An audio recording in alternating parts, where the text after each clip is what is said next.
So today we have something new. New, you say? We have Pat Namath, who is the treasurer of the Friends of the Library, here to answer the burning questions. What are the Friends? Oh my goodness. We are a group of people who are in love with the library, believe in the library is the heart of the community. About 200 people are members of the Friends. Do they have to pay to belong? You bet. How much? Show me the money. Well, to be a lifetime member, it's a $500 fee. Okay. And to be a annual senior member, it's $20. Okay. Family membership is $50. So we have sort of a sliding scale, and you can join the Friends by going onto the library website. BourneLibrary.org. BourneLibrary.org. Click on the link to the Friends, and you can do it through PayPal. It's very, very easy, but it's a wonderful way for you with a limited amount of money to give back to the community. Because that's really what Friends does. And that's why we call them Friends versus frenemies. So tell me about, what do the Friends support? Oh my gosh. To me, all the special programs that are offered by the library are funded by the Friends. So if you are coming to a musical program or an author talk or a kids program for the kids to dance, or even a special arts and crafts program, 99% of those are funded by the Friends. So not by the town? No. I mean, the town is funding the building and they're funding the books. But if Friends went away, those special programs, 99% of them would also go away. So this is important for people to understand. The town budget covers the books, the DVDs, the electronic resources, the staffing, but the nice things, the things as part of our strategic plan that we call engage and enjoy, the fun stuff is funded by the Friends. That's correct. And they're a vital organization, and I encourage everyone not only to join financially to support them, but also give us your time. Oh, you bet. I mean, we are hungry for volunteers to help us. And when I say hungry, literally, we have book sales, we have other fundraising events. If you have some extra time and you want to do good for the community, this is a great place to do good for the community. The Friends meet once a month in this room at 1 o'clock to plan their activities. We'd love to have you come to any of those meetings, and the meetings again are posted on the library website. Also posted on the library website is our newsletter that comes out every other month. Take a look. It'll give you a sense of who we are, what we're doing, and again, please think about supporting us. We need all the help we can get from the community. So I'm a working parent. I kind of want to help. What would you have me do? Well, I'd probably ask you to come and help with book sales. Okay, because if I was really a young working parent, with young being the operative word, I'd say, oh, I have a strong back, I can help. So it's really not a long-term commitment, it's just I need you on this weekend. Yes, it could be a day. Come on a Saturday morning from 10 to 12 and help us. And feel rewarded that you're helping your community. And that's what I wanted to get across, is that it can be as little as 2 hours every time we have a book sale. Right. But if everyone in the community gave a little bit, we would launch this organization onto the next level. You bet. And I know our time is a little bit short, but tell us about museum passes. Well, in addition to the programs, we buy 13 library museum passes, and those passes are then available through the library. They give you sometimes free entry and sometimes a discounted entry. So if you're looking, contact the library. Again, the library website lists all the museum passes, but we spend close to $6,000 a year on these passes, and that enables members of the community to go, often free, but certainly at a discounted rate, to 13 of the best museums in the neighborhood. So, statistically, in the summer, I'm going to hazard a guess. Is the Heritage Museum the most popular? The Heritage is high on the list. Boston Children's is very high on the list. One of the facilities that we are committed to is Edaville. And although they have been closed since COVID, I understand they're starting to reopen. Edaville used to be our highest drop pre-COVID, so I'm hoping to see them back again. I know the kids really loved that park. And of course, my job as the library director is to somehow tie that into a book. I just read Lioness of Boston, which was about Isabella Stewart Gardner. I grew up in Boston. Oh my gosh. And I can't tell you how many school field trips I went to the Isabella Stewart Gardner Museum. And everyone says, oh, you should go. Trust me, I've been there 10 times. I really don't care to go again until I read the book. Oh my God, it was so insightful. I can't wait to go. Yes, all the exhibits are exactly the same as they were 40 years ago when I was a young child. But now I understand why. So I think, read the book, go to the museum, all at the library. Thank you, Pat. I appreciate. So exciting, because I want to just add to that.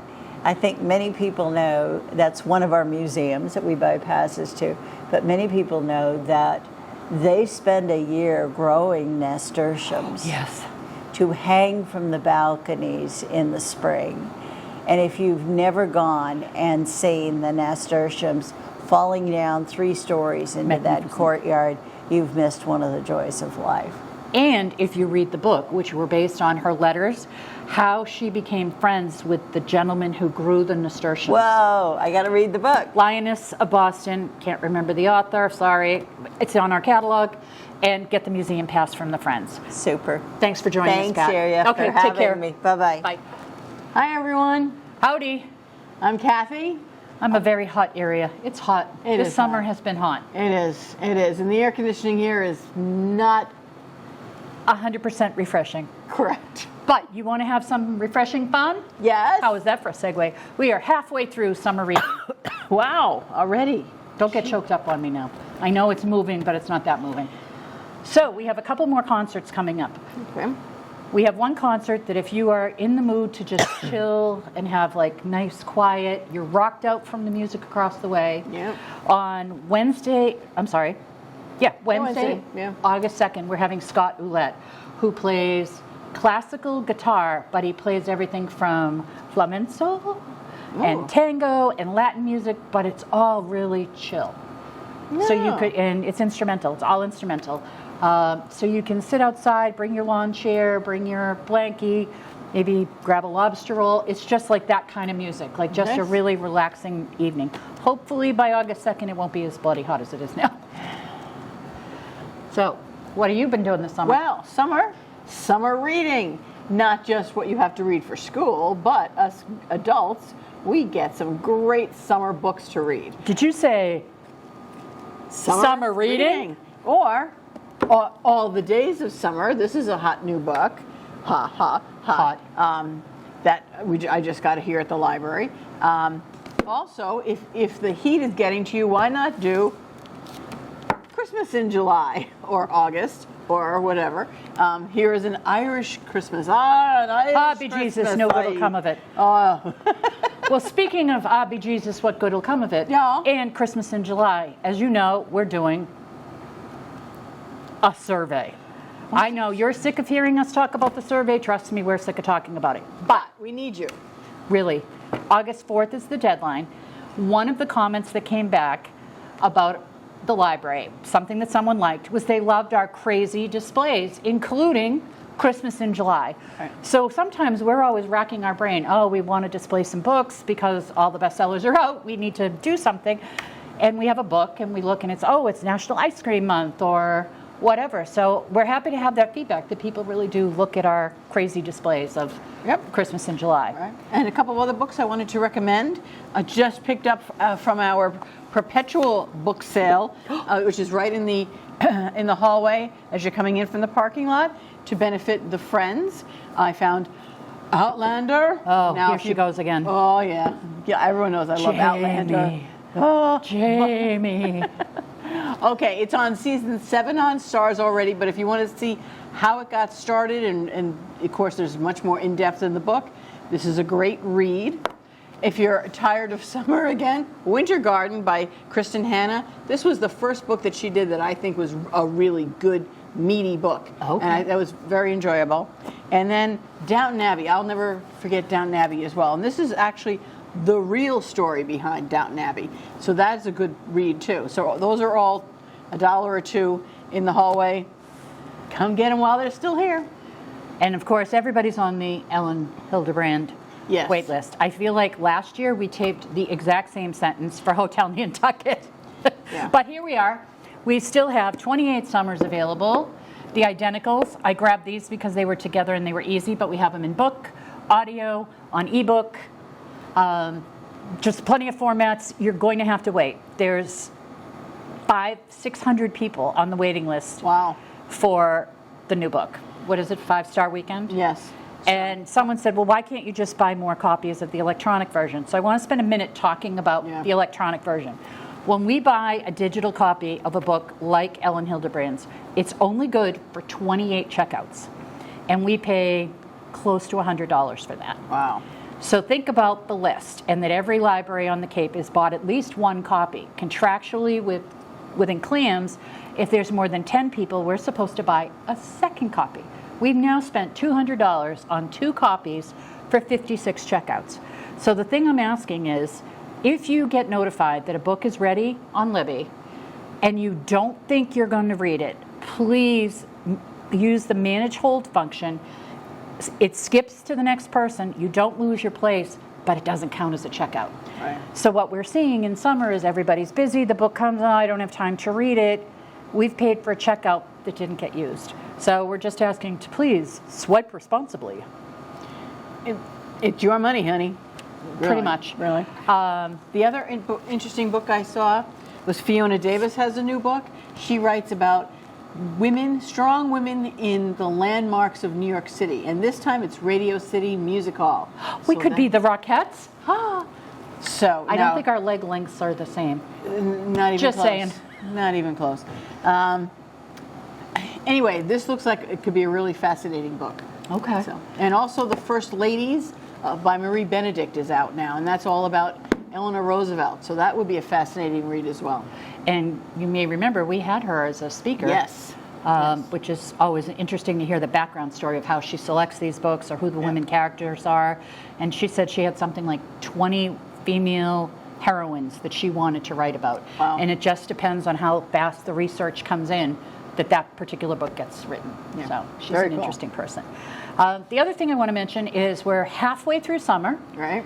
And that means summer reading is almost coming to a close. Wow. I know we just mentioned it 5 seconds ago, but the end of summer reading bash, we're having Pizza Barboni again. We're having a band again. You have to register, and it's a $5 copay for the pizza. It's really just to help cover the cost. It's going to be out in the side garden, a really chill family event.